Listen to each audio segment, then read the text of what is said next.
Welcome everyone to the Co-Creators Convergence Thursday night Creator Convos. I'm Noelle Marshall and I'm here with my beloved.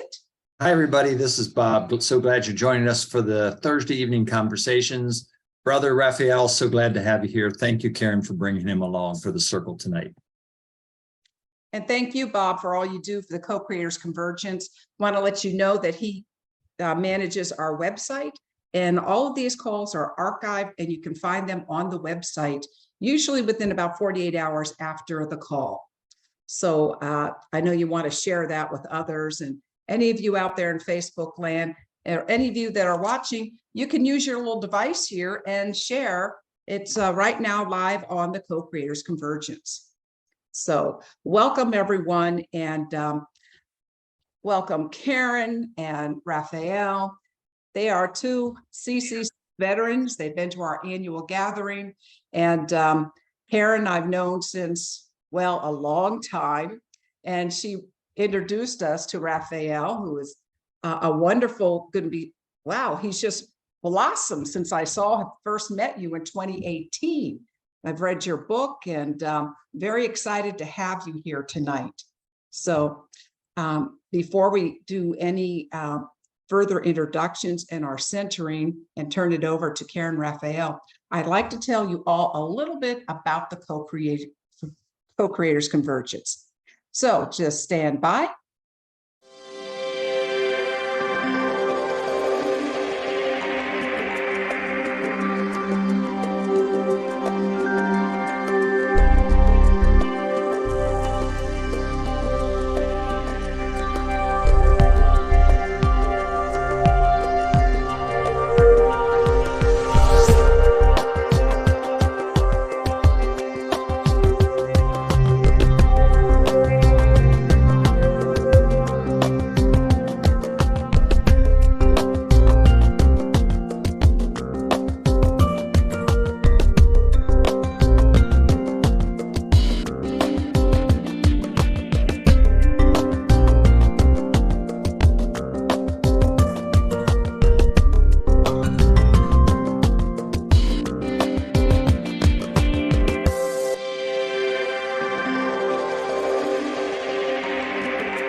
That is a little bit about the Co-Creators Convergence. And now I want to tell you a little bit about my good friend, Karen Trujillo-Heffernan, who we've been hanging out with each other since about 2007.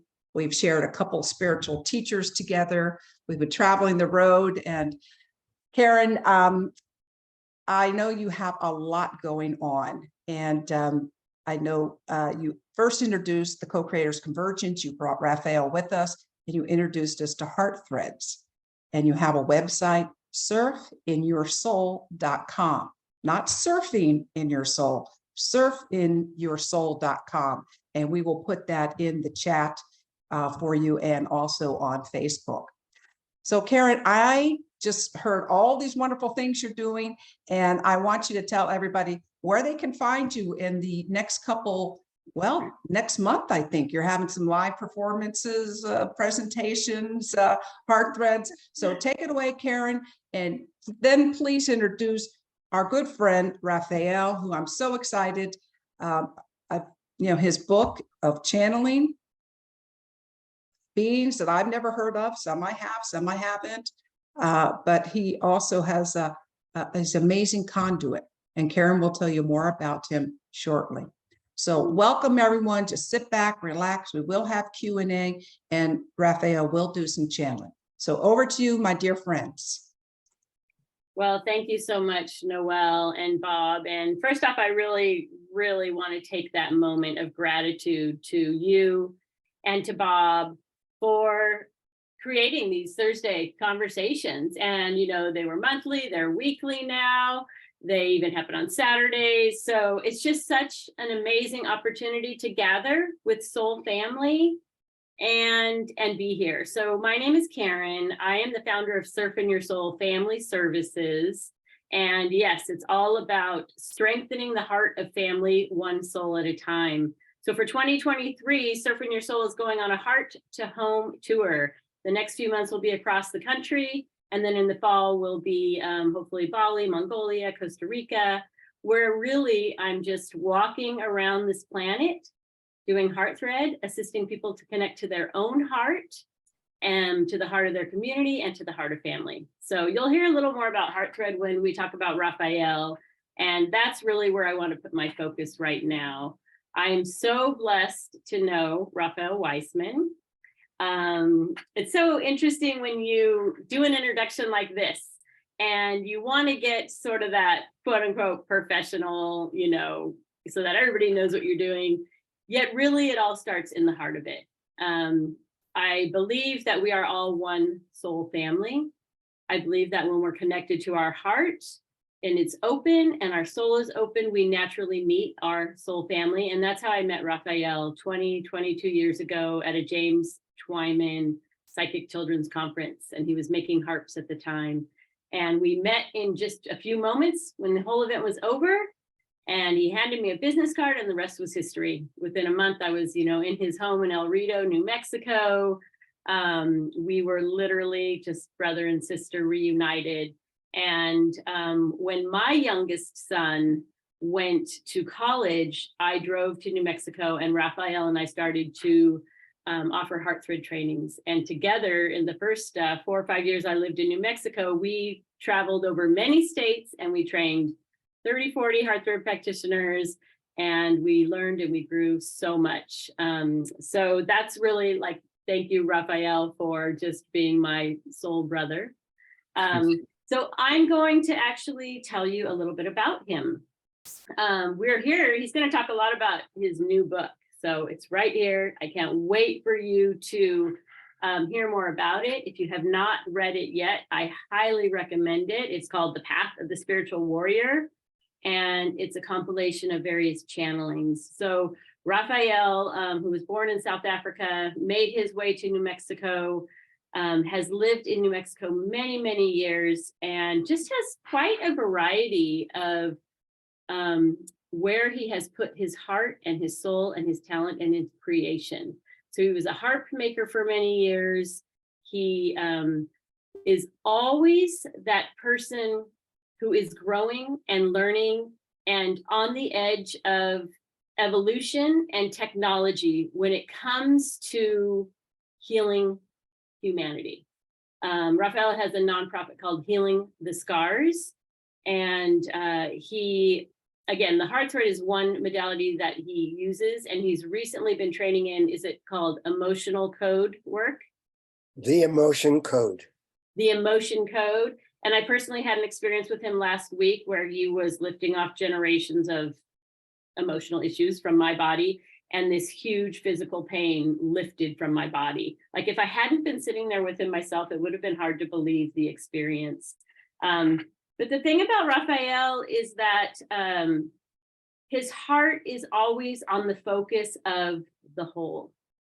So he is a father. He has 3 children. You'll hear a little bit about Joy when he tells you about this book. And then he has another daughter, Gracie, and a son, Elijah. Did I say that right? Yeah. And I've had the honor of meeting Elijah and Gracie, and also heart-centered, soul-centered, and really just, you really acknowledge people's soul.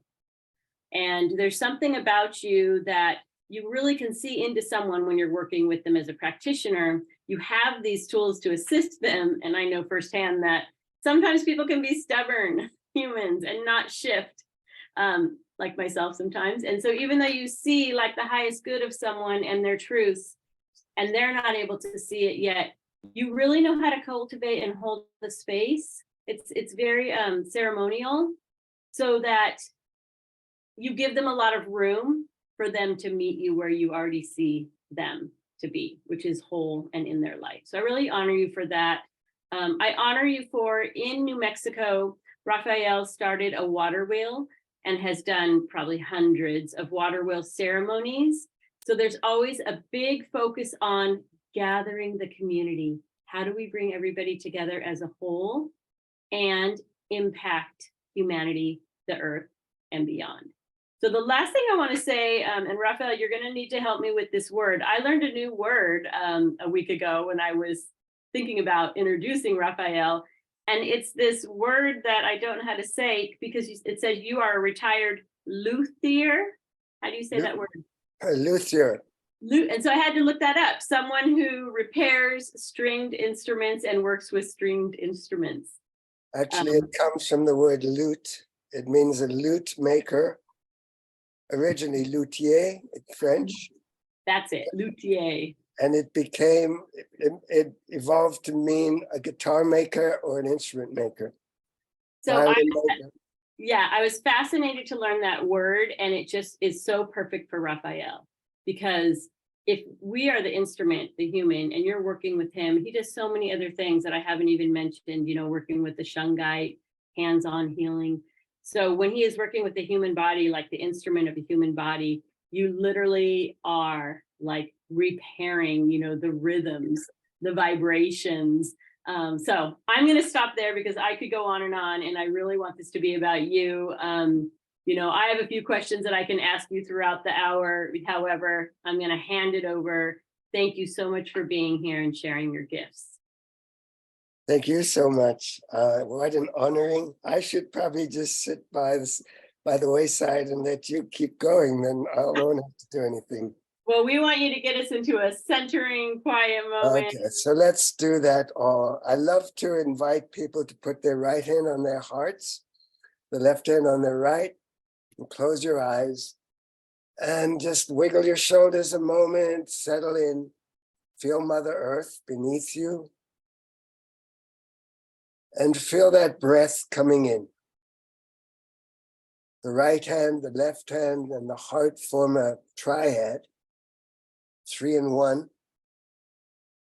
So we're incorporating the masculine and the feminine sides of ourselves. And then as we connect with Mother Earth beneath us, we feel our gratitude and our love for her and hers for us.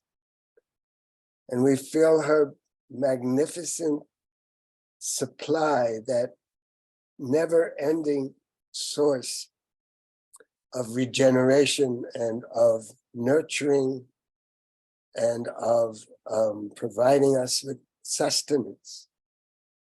Everything we need for this human body, this miracle, comes from Mother Earth.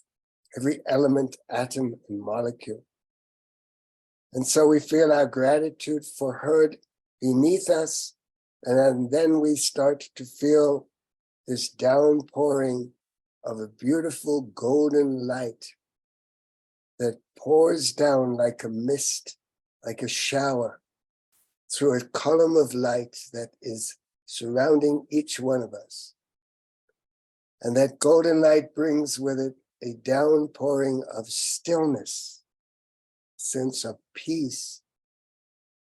And as the breath comes in, we allow our hearts to fill with this beautiful golden light, and at the same time to fill with the beautiful nurturing light of Mother Earth, so that our hearts begin to expand and grow and be filled with this beautiful golden light that begins to reach out beyond our physical body, creating a sphere of golden white light around each one of us. That sphere keeps us safe.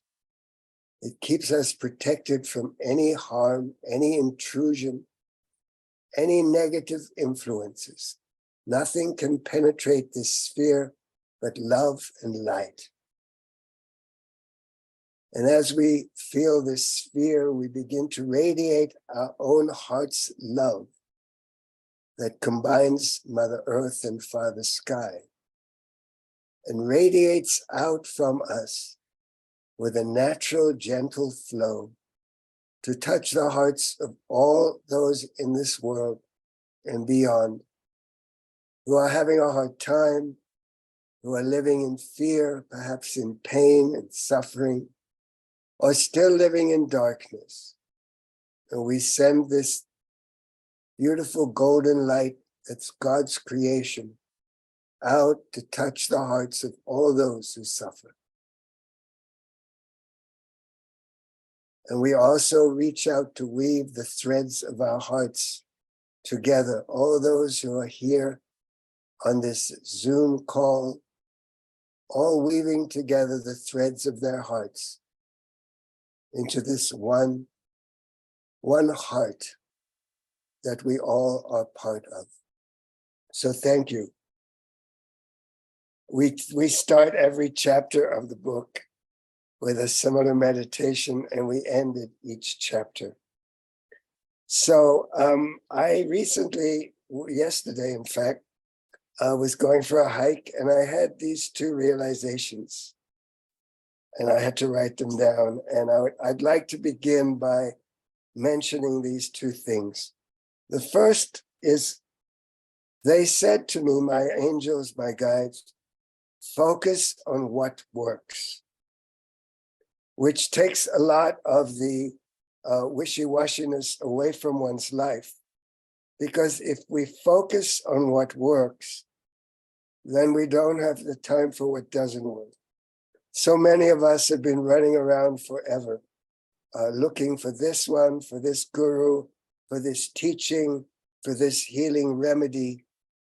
And we go from one thing to the other. But if you don't find what works, then it doesn't really make much sense to be spending your energy. One of the things that one of our channeled voices used to always say, this is John Henry, the originator of the HeartThread work.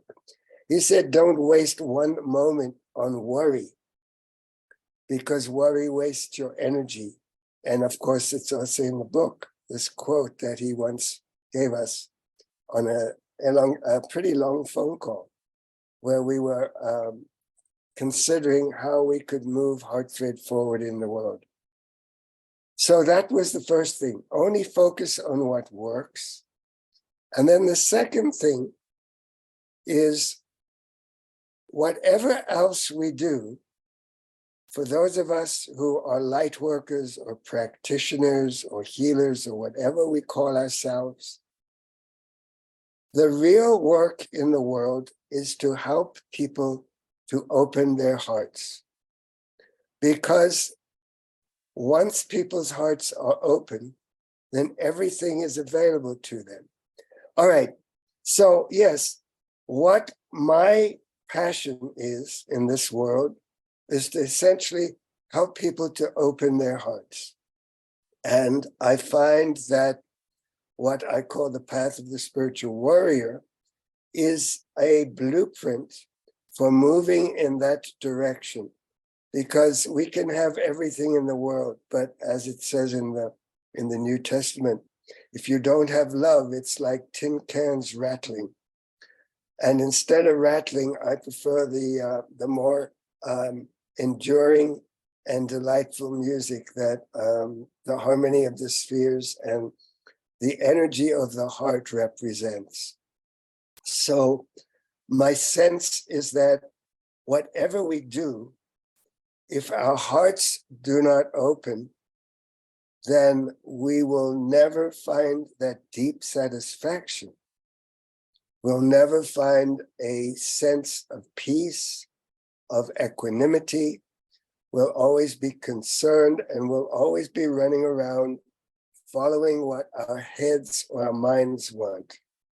Now, the heart has been called the compass, and many of the directives from the voices of the book are telling people how to follow that compass, to follow that guiding light, and that essentially divinity, God, Goddess is within us.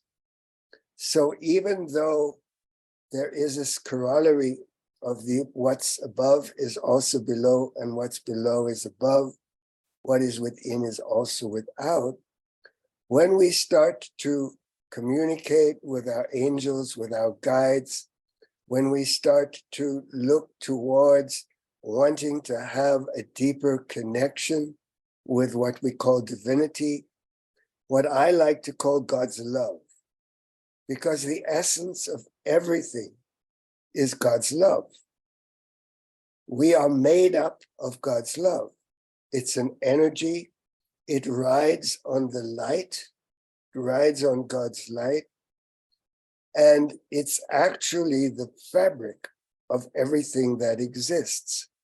It has to be, because there cannot be a God outside of God. God has to be everything that is, which means we are also that.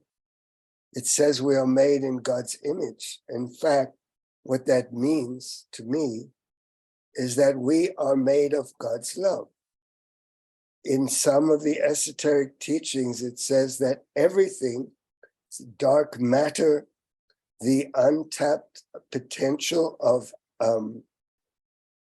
inexhaustible energy, all of the technologies that are using Tesla type technologies that are using essentially frequency and are using the essence of everything that exists, are all interconnectedly using that energy of what everything is made of. And to me, it boils down to God's love.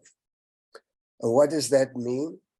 It means that whatever created everything that is, and whatever everything that is, I know we're getting tongue twisted here, it is all interconnectedness of frequency, of vibration, and what at its highest level I call God's love. And it gave us free will. The great gift of life, of our lives on this planet and on many others, is the ability to become creators like God, as was beautifully expressed in the beginning. We are all co-creators. And that gift that we were given is foundationed on free will and on our ability to choose. And so in the practice of becoming a spiritual warrior, it's vital that we always choose that which works, that which is benevolent, that which is interconnected, and that which is serving the good of the whole. If it serves the good of the whole, it will also serve us individually. And if it serves us individually, it must serve the entirety of all that is, because we're so interconnected with. And so, Karen, why don't you jump in now and start to ask me a few questions? And I will also, I've created some tabs in the book to share with you some excerpts. This is the book again, Path of the Spiritual Warrior. On my screen, it's a reverse image. And it's also by the New Earth Council. The New Earth Council are the 13 voices that I was asked, 12 voices that I was asked to receive when I did a course with Flo Magdalena on soul support systems in 2020. And at the end of it, each one of us received a 15-minute channeling. And to my great surprise, instead of getting my knuckles rapped, instead these voices, the ones with no names is what they're called, they asked me to receive 12 voices. Now, every morning I would sit with my coffee and meditate And when I was finished meditating and sending light to my healing list, I would start writing. And very often the voice that would do my writing would be somebody very special, like John Henry, Mary Magdalene, and Christ. But it was usually just we. They never usually identified themselves, except when I had these long periods when John Henry would be my voice. Anyhow, so those mornings after I was asked to receive the 12 voices, I would sit and a voice, a name would pop into my head and write me a message. And when I had my 12 voices, I was then asked to teach a class of each one's voice would become a class. So I started a program online, because this was COVID time, in which I began to invite people to come and join me on Zoom. And each voice in turn would channel a message. We'd take a break, and then they would answer questions. So by the time 12 weeks with 12 voices came around, the energy and the wisdom and the love was so amazing. There was a sense that we hadn't quite finished yet.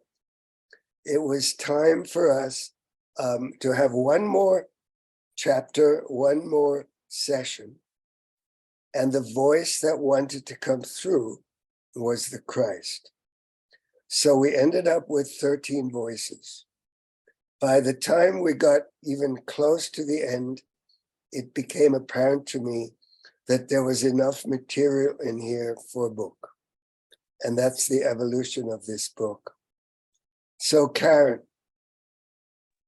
ask me something. Send me somewhere. We're so in sync. That was already my first question. I was going to invite you to explain a little bit about the Council of 12, which you just did so beautifully. And I really want to just give it a testament to. So about 7 years ago, Raphael and I would travel together, like in the car, like sleep in people's houses. I'd spend the night at his house, like we were on the road, doing all these trainings. And he just without fail, every morning, get his cup of coffee, go sit wherever he was, if he was at home in his own bed, wherever he needed to, meditate and journal. And I always just had such admiration for your dedication and your discipline. And for me, when I read this book and to see the compilation of all of that, it was so powerful. So you really did explain the council well. One thing I'd like you to weave in for people who, I think it's so important for people to remember that we are all connected. We might have a disconnect in the moment, or there might be a clog, in the connection. But so many people can do this, what you're doing, and receive the messages that they're meant to receive. So maybe just a tiny bit on, letting people know how they can do that. And there is a question that someone's asking when we're talking about the spiritual warrior. There's a question, who or what is the warrior fighting against? So that's something that you could address. And then I would just love for you to kind of share just the uniqueness in the different voices and how you sort of, really tell the differences when it's coming through. That was about three questions in one. That's about five questions in one. Three in one, that's me. Okay. All right. Well, you know what I feel like I'm going to do right now? I'm going to read an excerpt from the book. I'm going to read the names of the voices, characters first, so that you get a sense of the diversity of the voices, the characters, the time frames, the mythologies. So the first one is, voice one is Seshat. You've never heard of him, probably, of her, excuse me. But she explains who she is, and I'll tell you in a moment, because voice two is Thoth, or Dahuti, the one who brought writing and magic and the hieroglyphics and all of the amazing structures and knowledge and wisdom from the past, from Atlantis to Egypt, and was essentially the designer and architect of the pyramids, the Great Pyramid, and also the Sphinx in Giza. So Seshat was actually the feminine version, also called his consort. So we began this book with a feminine energy, because one of the things that we stress in the book is that there is really no such thing as male and female as separate, that we all carry both, and that all energies are moving towards this place of union between the polarities. And male and female, masculine, feminine, are merely polarities of the one. In the divinity, the angels, gods, none of them are really masculine or feminine. They are all hermaphroditic, you might say. They are all androgynous. They all incorporate both the masculine and the feminine.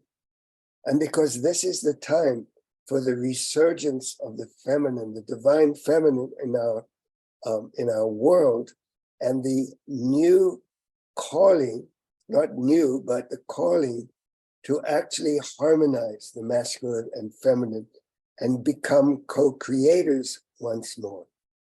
We're going to harp on that. I love the idea of co-creation, of course, because what we are doing and what this book is intended is to help us to become the co-creators of the new earth, to actually find those containers, those attributes that we each carry that will contribute towards creating containers for the new earth. So Seshat is the first, Thoth the second, Apollo was the third voice, Pan the third, John Henry, the author of HeartThread, voice 5, a being called Ashtara, who once came to me when I was taken to a little visit to a spaceship through a meditation, and she told me that she was my feminine aspect. Old Chinese, who has been with me for many, many, many years, all the way back to London, California, and continuously now represented through Sally Pullinger in Glastonbury. And I had a chance to connect with him again, a very amazing being. Voice 8 is the Druid. Voice 9, Joan of Arc. Voice 10, Ganesha. Voice 11, Guru Rinpoche, also known as Padmasambhava, founder of Tibetan Buddhism. And the last voice, voice 12, was Joy Weisman, who was my daughter who died in a car accident in 1990 at the age of 9. And she also has brought through the introduction to the book. And then voice 13 was the voice of the Christ. So I'm going to read a snippet from, who is this? This is Pan. No, sorry, I'm not going to read Pan because he's not. Number 1 is from Seshat and Thoth. Oh, this one is from Thoth. All right, so what I'm going to do for my own benefit, I'm recording this little snippet. Okay, we are asking you to demolish your entire unsustainable infrastructure so that hopefully by the time we are complete with the 12 sessions, you will have been able to look back on the thought processes the words, the concepts, and behaviors, and you will be able to say, oh, I have certainly shifted. I have moved. I've grown.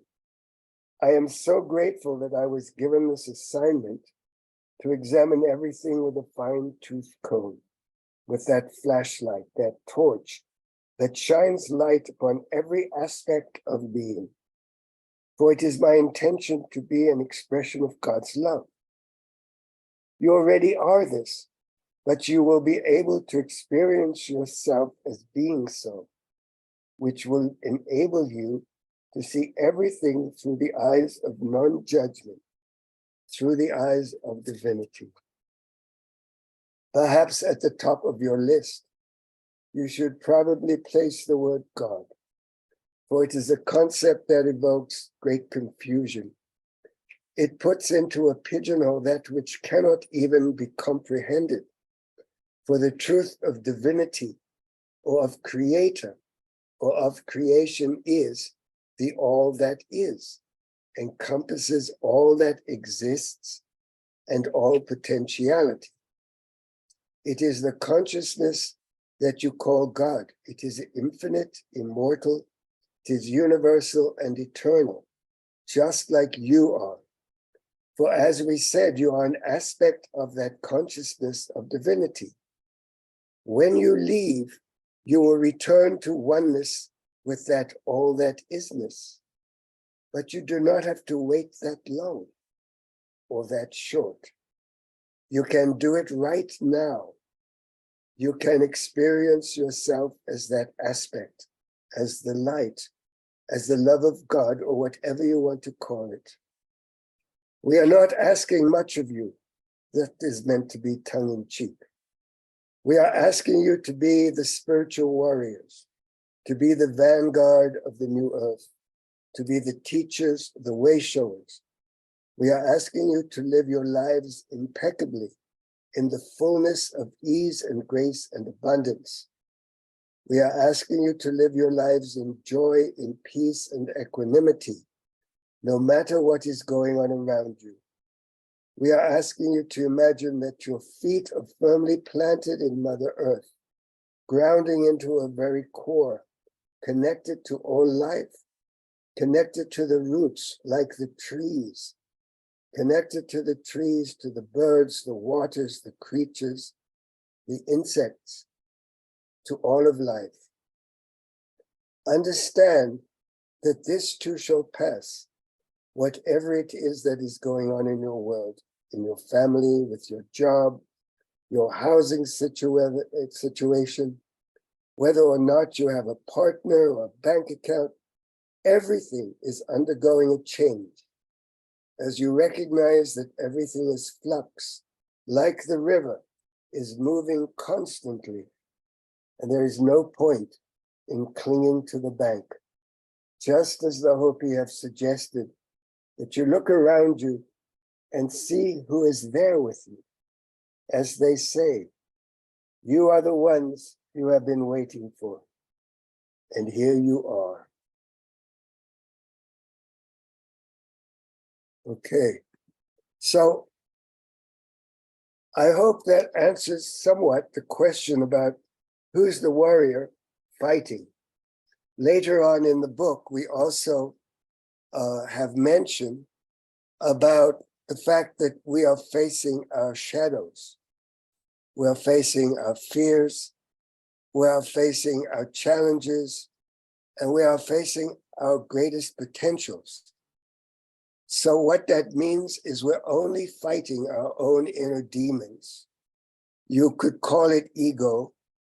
You could call it those demons or shadows. But the truth is that we're not really fighting. We are engaging with the energy of that which is not yet harmonized, not yet congruous, not yet in alignment with our divinity. And our divinity is not isolated from our humanity. So when we connect heaven and earth, we are also connecting flesh and blood and divine. We are also connected connecting our animal nature with our angelic nature. So we are all, just as John Henry says, and he calls himself a once human angel. We are human angels. We are here to do the work that the angels can't do because they don't have physical forms. So we are in many ways representatives of God because the angels are messengers of God. So the warrior is, I always liked, and I think in the description of the book, I termed the idea of the warrior being someone who faces death in every moment with equanimity, because they are so much at peace in themselves that no longer can anything rattle their cage. They are willing to die in that moment because they know they are immortal, eternal, infinite, and universal. And they have come to face their demons and their fear especially. Because of all the challenges that we have, our greatest is fear. And the antidote to fear is not necessarily love, even though it is, but the greatest antidote to fear is trust. When you have fear in a moment, because there's no money, because you don't know what you're going to eat next, you don't know where you're going to be, where you're going to shelter, whatever it is that is fear, when you have complete trust that you are always looked after, that the angels, the universe, your guides, your guardians, always take care of you. But because we don't trust, we don't know that, and we don't honor that, and we don't respond to it. So part of this weave and this mix through trust and patience is to come to that place where you know you are always being guided, that everything always works for good, and that you start to see everything through the eyes of God.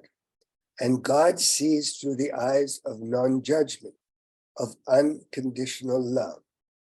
So we actually are becoming the spiritual warriors who are working on behalf of God. We're the ambassadors of the heart, and we are creating the structures for the new earth. And we are also enhancing our own levels of consciousness so that as we ascend, we're assisting others, we're assisting Mother Earth to ascend. So I hope in many ways this answers the question of the warrior. What is the warrior fighting? But also, I want to also emphasize that the path of the spiritual warrior is really the path to becoming the sage. You no longer use the sword, whether it's the sword of truth or the sword of anger or the sword of hard love. You no longer use that sword, you no longer draw it from its scabbard.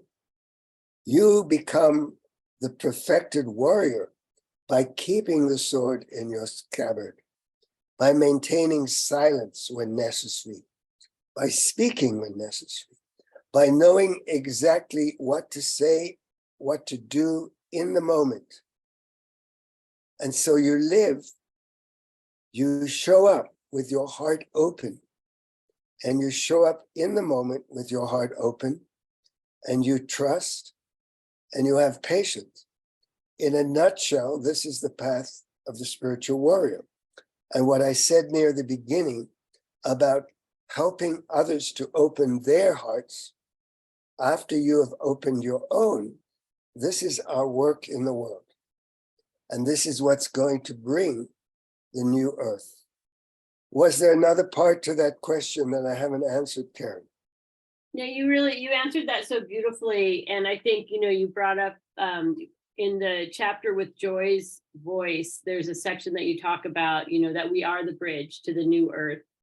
and the new world. And I think that for me, something that really resonates about the spiritual warrior is how it is for ourselves, because in that chapter specifically, you mentioned the Water of Life book by Michael Meade, and how important it is for each of us to really look at the archetypes, look at our ancestry.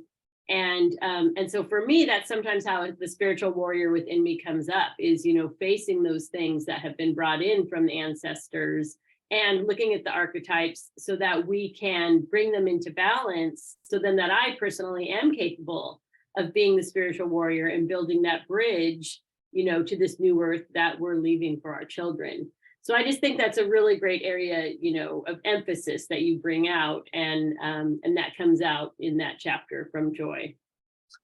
We'll have a look at that. I don't know if I earmarked one of those, but what I want to share in relation to that it's that we can look at ancestors. We can heal ancestors with the emotion code, for instance. When you release trapped emotions, or with HeartThread, when you release trapped emotions or any emotions or baggage from you, often it will go back and help the ancestors, and we can call them in and send them to the light and ask forgiveness. But what I understand is that all of our lives, all of our parallel lives, because there's no past really and no future, we only have the moment. You'll be here now. What's the other one? The now. What was the other guy, the other famous guy who wrote about the now? Anyhow, we encapsulate in this life, in this temple, this body, mind, this we're not just the body, right? We're a body, emotional body, a mental body. We have an aura that we have that sphere of golden light that we began with. We can access everything because our cells, our memory banks, our DNA remembers everything that has ever been and that we have ever done, said, thought. Every experience is recorded. It's like we carry the Akashic records in our cellular matrix, in our DNA. And we're only tapping into a small amount of it compared to what we are expanding into. So the work of the shadow work, the ancestral work, the work of dealing with the anger, with the rage, with the sadness, with the depth of, this ache that we feel when we think about the children who are being harmed and what's going on in the world. So all of that is accessible to us in this life, in each moment. And every time, every time something comes up, we're being asked to examine it. The very first requisite that the New Earth Council ask the people who are on the course to do is to examine every word you say, every thought you think, every action you take, everything you hear, everything you see, everything you think, every conclusion, every sometimes the words slip out. We make every assumption. That is one of the most powerful things one can do. Every assumption we have, examine it with a fine-tooth comb and see if this works. Does this apply to me? Is it beneficial for my blossoming and for my role in the world? Is it beneficial to the whole, to the world? So the very first thing we're asked to do as the spiritual warrior is to examine everything.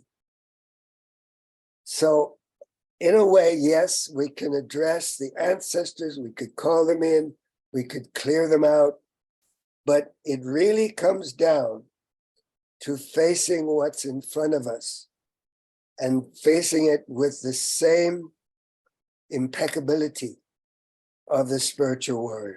Do I draw my sword? Do I hold my peace?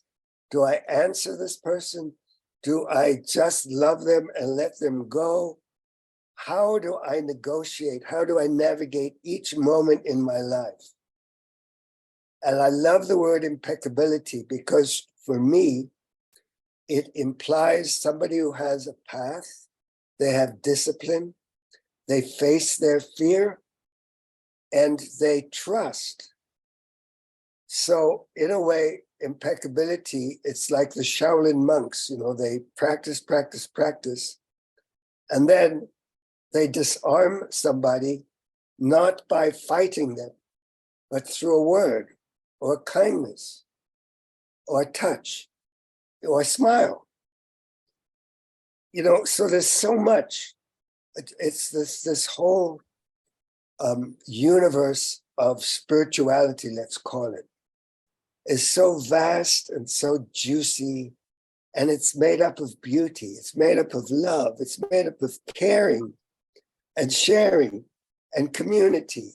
So, I could go on forever, and I probably am, but That's I can't perfect. because it's my. No, this is so perfect. Like I know, I want you to share some excerpts that you marked. I want to just give you a little bit of feedback from the chat. So yes, you answered the question so beautifully, and just like Gail is mentioning how this is resonating, and there's echoes of that.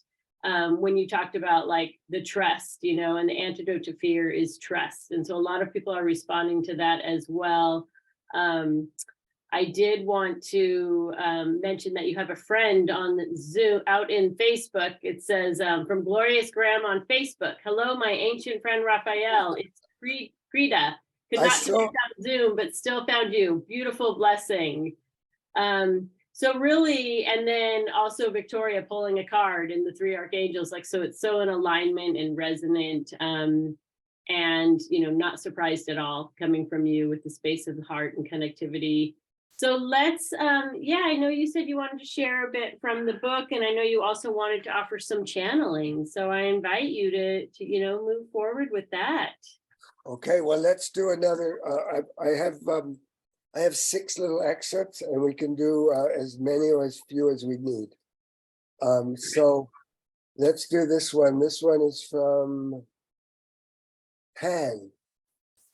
And I'm going to hit the record again for my own benefit.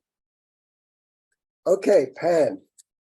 You already probably understand about the world of mushrooms and mycelia, and the way in which they form a giant web of interconnection, communication, and life-sustaining energy beneath the soil.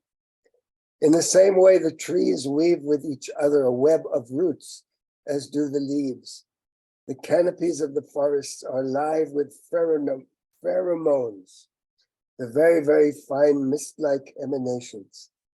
They are filled with these very fine vapors, molecules that are emitted through the leaves, extending out and communicating with each other and other life forms.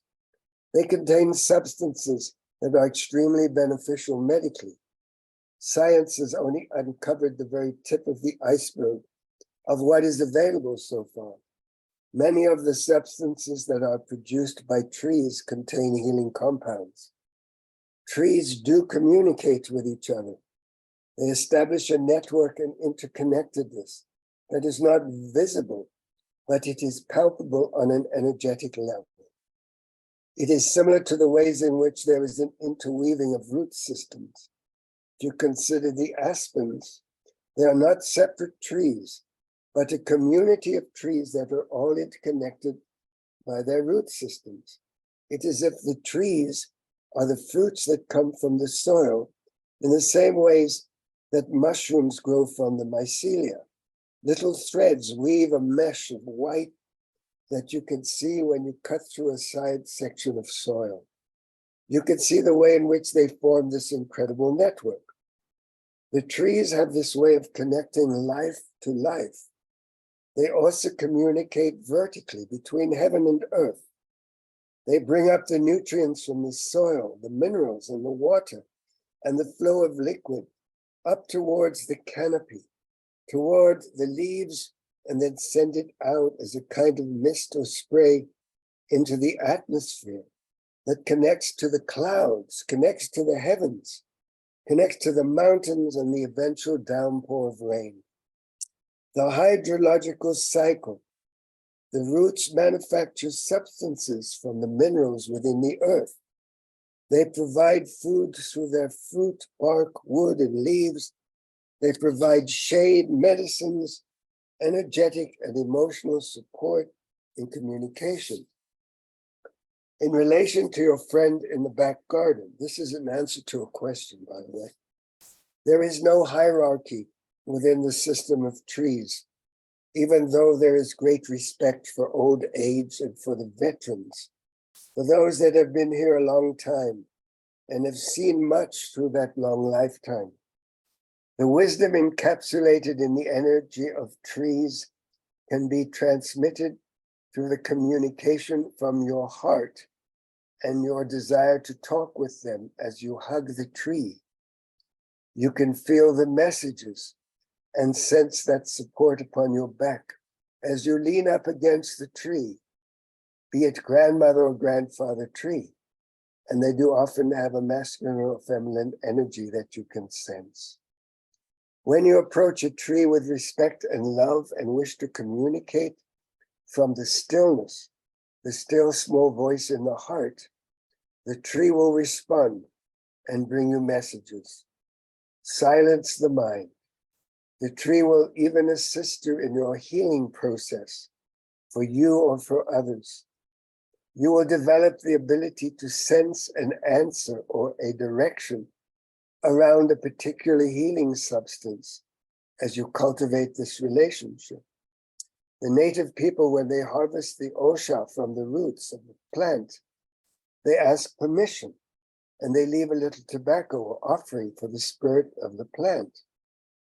When you plant seeds to grow food, you can communicate with the spirits of all living things.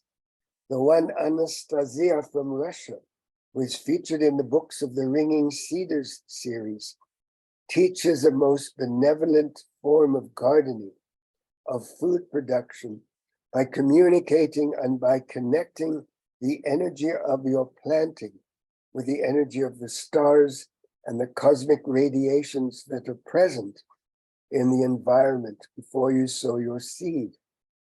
She teaches how to mix some seeds with your saliva so that it is imbued with your own DNA and present them to the heavenly bodies to receive their vibrations. You're then growing food that will benefit yourself and your little ones. Now, it's interesting that I chose this one because it's an answer, but it gives you some impression of the scope of what these voices bring. And this, as we said, is an answer to a question. It also connects much of what we've been talking about. We're using this column of the above and the below and the heart energy for communicating and our connection to everything, especially to nature. So that's that one, and we'll see if you have something you'd like me to address next. Okay, I would. That was so beautiful. Just because I know we might open up at the end of the call in about 22 minutes for some question and answers. I think this would be a really good time for you to offer some channeling.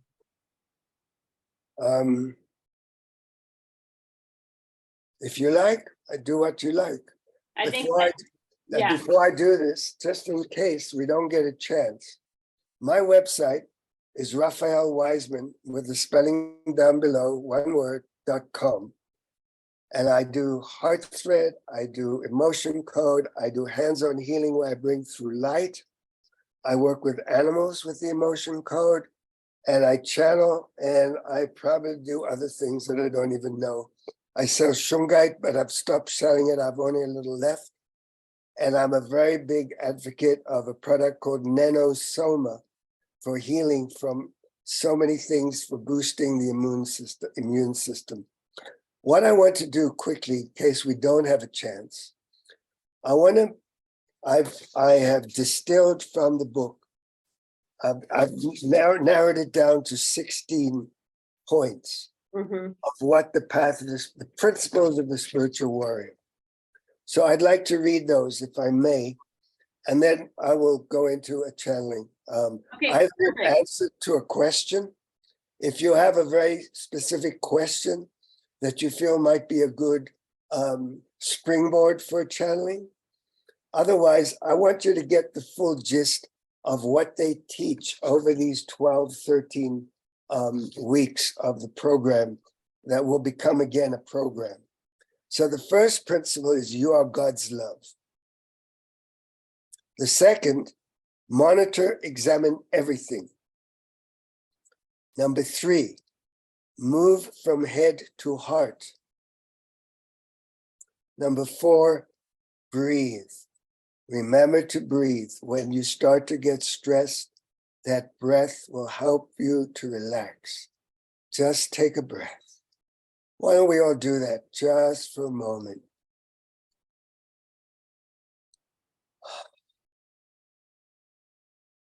It makes all the difference in the world. And it's one of the most prevalent answers to most questions. Take a breath. Be present. Number 5, be present in your body. Show up in the moment with your heart open. Number 6, don't judge or make assumptions. Release your story. Number 7, trust. Have patience. Don't rush. Number 8 is trust. Replace doubt and fear. Replace worry with trust, with knowing, using your intuition and your guidance. Number 11, always look for the bigger picture. Find the silver lining in every experience. Number 12, remember your innocence. Reclaim your self-authority. Expect miracles. Number 13, your lifestyle. Spend time in nature. Love your body. Eat healthily. Drink pure water. Grow your own food. Exercise, dance, move, hike. Develop community. Number 14, keep your word. Be in integrity. Show up on time. Follow through. So all of these ideas, keeping your word. 15, be grateful. Show kindness. Have compassion. Help one another. Forgive. And number 16, honor and respect one another and all life. Cultivate benevolence in your relationships. So, Karen, do you have a question? I don't know what the time is. Let me see. Oh, wow. Let you know, we have, it's 7 minutes after the hour. So So time- those 16, when you summarize those 16, do you have that listed in the book, or you just summarized that they're throughout the book? They're throughout the book. When Okay. we get to Old Chinese, Okay. around the middle of the course, he does go back and starts to summarize most of the principles that have already been brought through.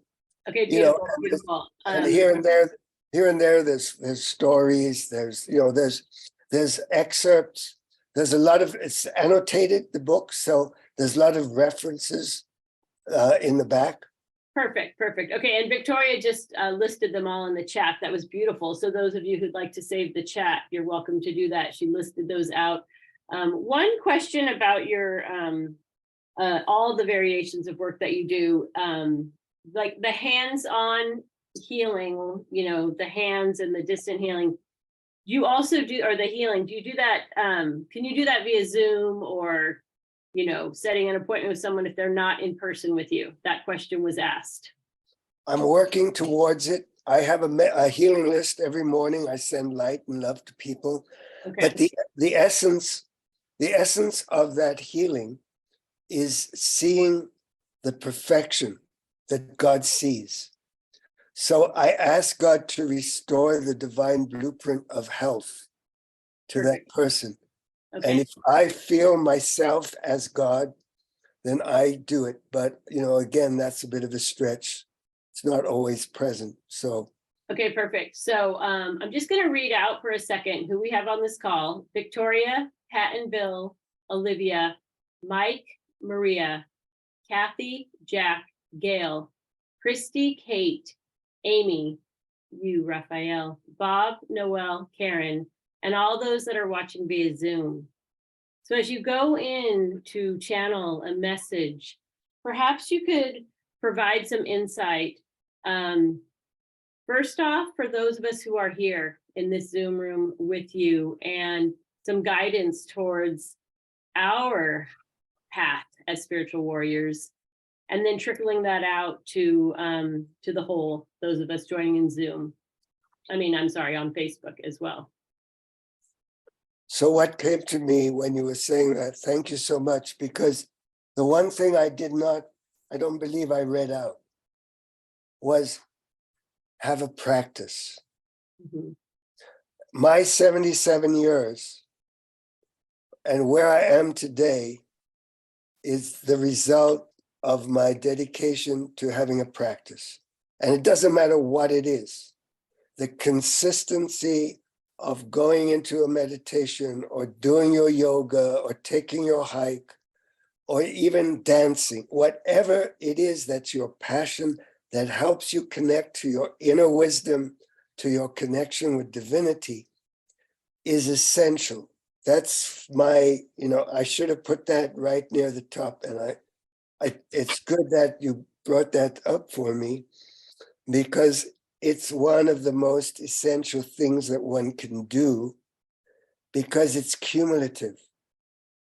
It's like, showing up with your heart open in the moment. The more you do it, the more you smile, the more you say something kind, the more you do kind actions, the more it grows. And the more those benevolent energies ripple out to touch the hearts of others. You may never know that somebody saw you smile or say a kind word, and it touched their hearts and it shifted them to a whole new experience, because we never know. So let's go into a mode for a moment. Let me see because I'm getting the sense that what you asked me near the beginning about this process. Who am I channeling and what am I channeling? And who am I and who are they? The truth is we're all one.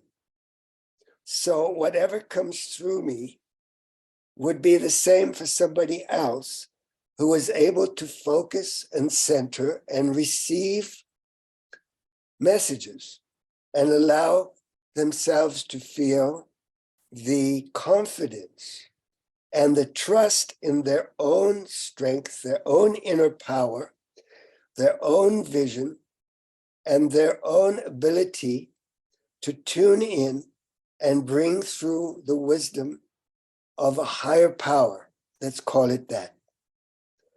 So what they would like to share with you is that everyone is unique. Everyone carries their own particular blueprint for what they come here for what's their mission, their purpose. The bottom line purpose is to be and radiate light, because that's our greatest service to the evolution of humanity, the evolution on this planet of Mother Earth, and the evolution of our own consciousness in what we call the ascension process. So be light, embrace light, carry it and radiate it we would recommend that whatever your practice is, that you allow that to be your focus. Become like God. God is the essence of unconditional love. And whatever God is wants you to express and feel and know that you are that too. So you speak through God's voice when you speak. You speak truth, wisdom. You speak love. You see through the eyes of God, which means you see with unconditional love. And you see everyone as the Christ or as the light or as God. So cultivate. It's not a matter of battling dark energies or even your own shadows. There's no point battling anything. You want to make friends with these energies and find out what their message is. What is it that is for my highest good to be and to clear away from my those voices in my head that put me down all the time? What is it that brings me to a sense of peace, that changes the story, that lets go of the story? What kind of practice do I have, can I have, that brings me into the moment, into my body, into this flesh and blood world where so many suffer unnecessarily because they haven't followed the path of the spiritual warrior, whatever that means for them, because they're still unconscious. They're still walking around like zombies because they're still trapped in the illusion, in the story, in the agendas of those who wish to control. They have not stepped into their own self-authority, their own inner power, inner wisdom. They have not allowed themselves to see themselves as who they truly are. So we constantly advise you to look in the mirror and see only beauty. You are perfect the way you are. You are an expression of God's perfect blueprint for you. Nobody else can be you. Nobody else can do what you do, and nobody else has the interconnectedness with all of those that you know and love and relate to or don't like even. And nobody else can heal that little package that you carry. And when you heal it, in the emotion code work, when this one releases an inherited emotion, it is released for all of the generations that where it began, let's say the 10th generation on the female line, and it releases all the way through them and their siblings and their children and all of their children. So the ripples of benevolence, those little kindnesses that you show, the random acts of kindness or the intentional acts of kindness, have ripples that go out beyond your ken, beyond your ability to see. But when you trust that living from your heart and living in the moment in full presence, in your full consciousness, trusting that the heart always knows best and that the heart has more neural pathways, has more commands for the body and for the mind, for the brain. The heart is more powerful than the brain. But the brain, the mind, the ego, the physicality are all parts of a wholeness. You can't chop yourself up into pieces and put them back together again because they were never separate. There's a beautiful song by Jan Arden You Were Never Broken. I highly recommend that you listen to that song. Jan Arden from Canada. So you are God. You are the essence of God's love in expression. Embrace this. Embrace the highest possible potential that you can possibly embrace, and remove from your mind the chatter that is contrary to that truth, that denies your beauty, your power, your worthiness to have, your worthiness to exist on this planet. Many people do not even feel that they belong here, that they have a right to exist. And this is, of course, a conditioned response to pain and suffering and to emotions and to conditioned imprints. Because the truth that you knew before you came, that you knew when you were still a baby, is that you are divine and that you have come here for a very brief moment in time to express God's love, to be God's love, and to make a difference.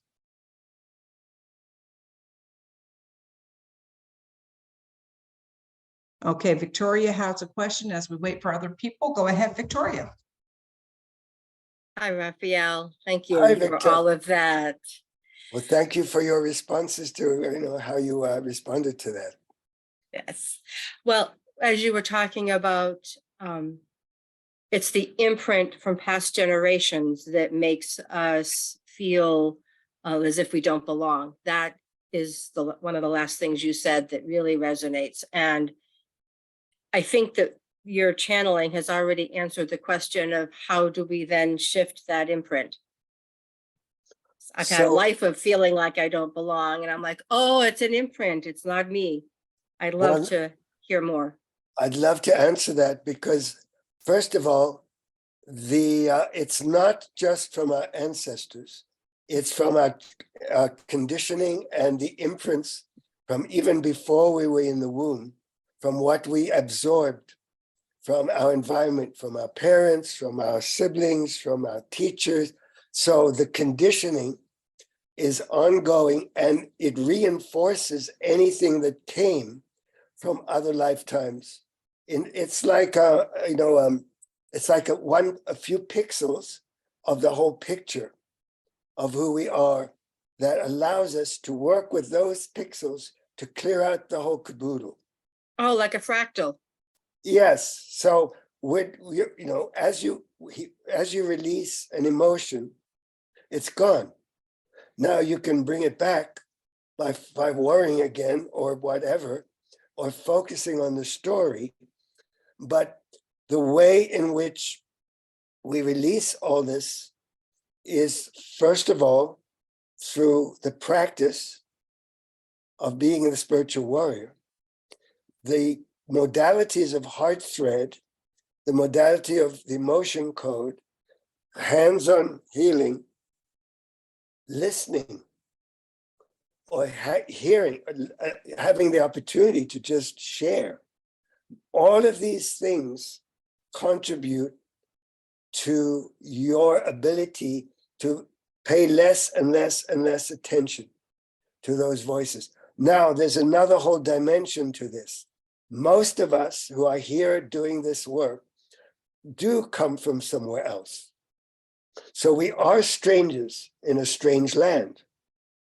And we all are like a community of misfits, if you like to put it that way. But that's with inverted, that's just tongue in cheek.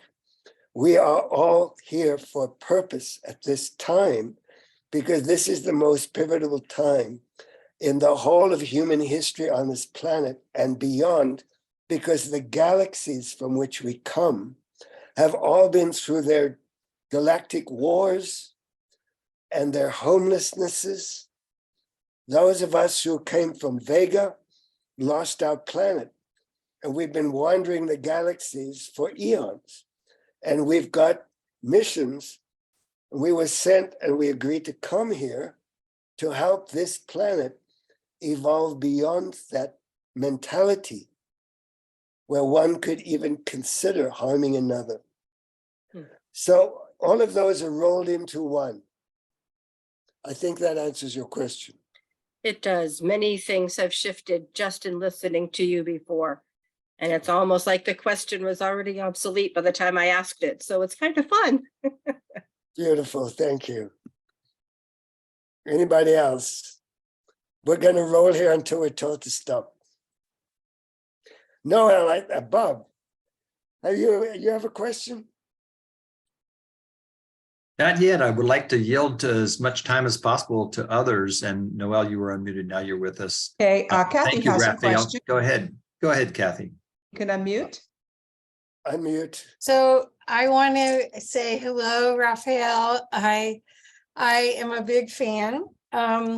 I wanted other people to know a little bit more about Raphael and his dedication to consciousness, being an explorer on this planet. Raphael studied with Stuart Wilde, which actually I have one of his books around here somewhere, who was in the 80s, late 80s, was a Nightingale Conant presenter talking about consciousness for businesses. And Raphael studied with,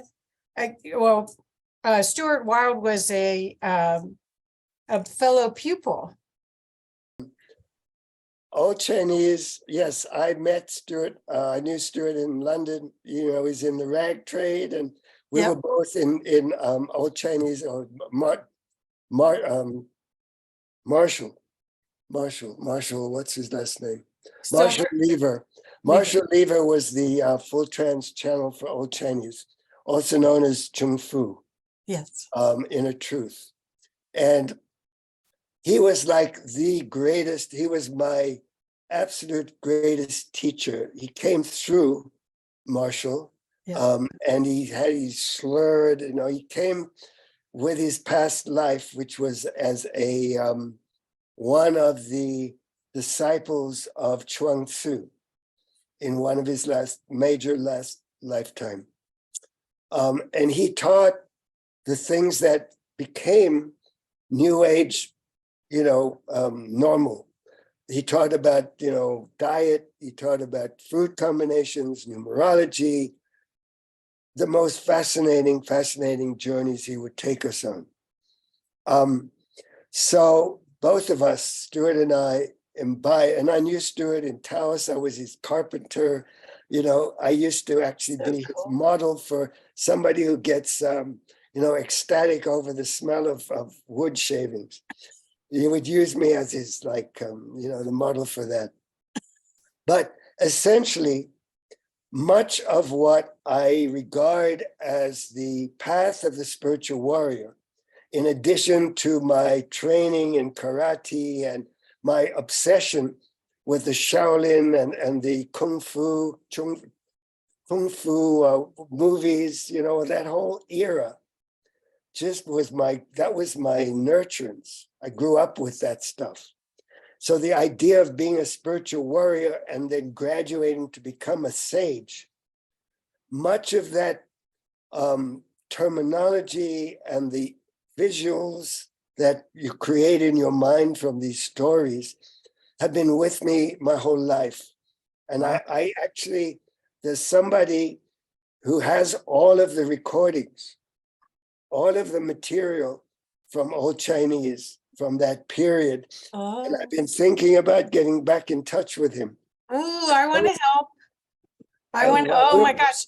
I have all of Stuart Wilde's books, and I've got his recordings of the 33 days. I mean, this whole thing, I don't know, it must have been a past life for me because it just resonates so strong. And I've been involved with it, I think 25, 30 years, or yeah, I think maybe more, 25, 30 years. What, guys, I don't Anyway. know who is the old Chinese and Stuart and what the relationship Okay, is. Stuart Wilde was one of the other students. Raphael has been pretty modest about his training and his practices. That's what I was Okay, trying to share, that, yeah, I mean, this is a rare opportunity to get ancient knowledge and a resonance that may not have been on this planet ever, if not, it's time to return. I think that was a perfect message that the New Earth Council reiterate in their book. They want us to thrive. They're here to help us thrive, to have a way to negotiate life with ease and grace, with abundance, with blossoming, and through that process to also be of service to others.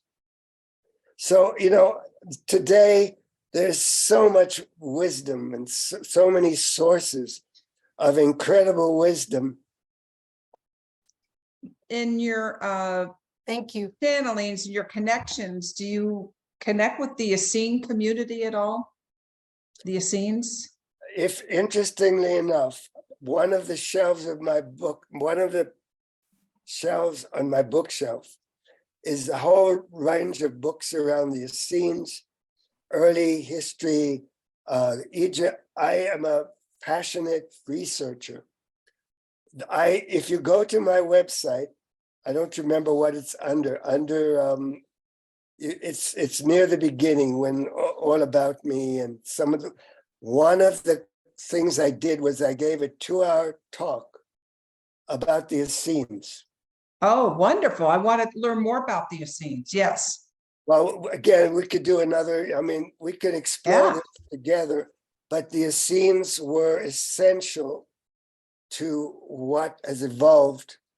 Let's just call it within the mystery schools, that today have become accessible on a huge spectrum to everybody now. So the stuff that Stuart and I were learning about crystals and cataclysms and, bilocating, we never really bilocated. Maybe Stuart did. But he once told us, when you are in tune with yourself, you will know, let's say you get the message, oh, I need to be in Egypt on the Giza Plateau on the 10th of August. You are tuning in to that frequency, and somehow when you're in alignment with your divine essence, you'll be there. You don't have to worry about how. So it's more of that attunement with your own essence in alignment with divinity that allows you to be somewhere else. There are the masters of the Far East. There's a whole series of 6 books that talk about the secret teaching or the wisdom of the masters of the Far East, where they disappear and they show up. They materialize, dematerialize their bodies. They create a gold coin in their hands. They create a whole banquet for the whole group that was in India and the Himalayas and experiencing them. These are advanced things, techniques that anyone can learn by becoming the spiritual warrior, the spiritual master, the sage. It's a process. So I think, that's the essence is in Guru Rinpoche, right? The one who brought Tibetan Buddhism from India to Tibet, was a magician and amazing being. In the book, he says, you don't have to be a Buddhist to have a rainbow body.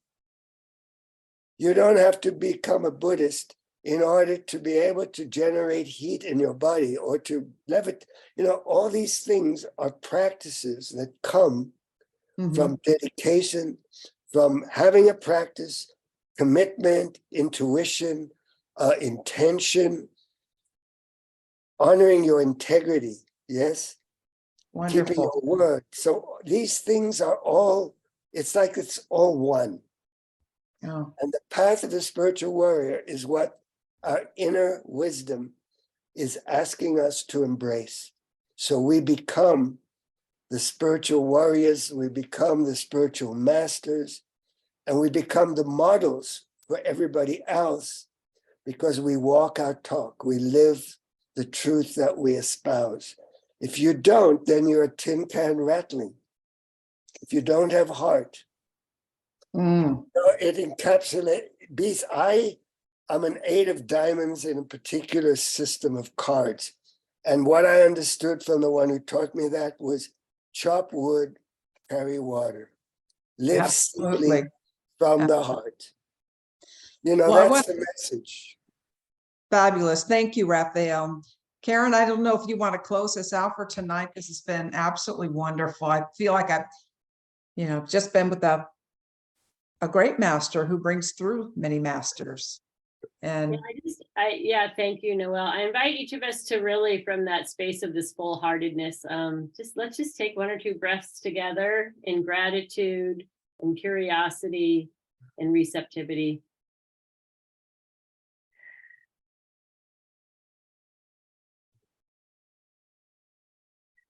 Because something that Raphael has done here tonight is really held up the mirror. And what better way to see that, like in gallery view of Zoom, and so many things that he has imparted, through his wisdom, they came through tonight because they're all reflections of each and every one of us. Some maybe more for one than the other. So I just thank each and every one of you for being here. I thank you, Raphael. The chat is full of resources. Speaking of resources, I really, really want to just give kudos and a shout out to the Co-Creators Convergence website and the archives and the videos. I mean, you could just spend the rest of your time going through that and growing and learning. So thank you, Bob and Noelle, and talk about, Raphael said what we need to do is be light. And one of my favorite things from our teacher, Flo Magdalena, that is said over and over in the book I Remember Union, I am light, and light I shall remain. I chose to come here in this form. And so what better to be hosted by the light partners who are living their light. And we look forward to more.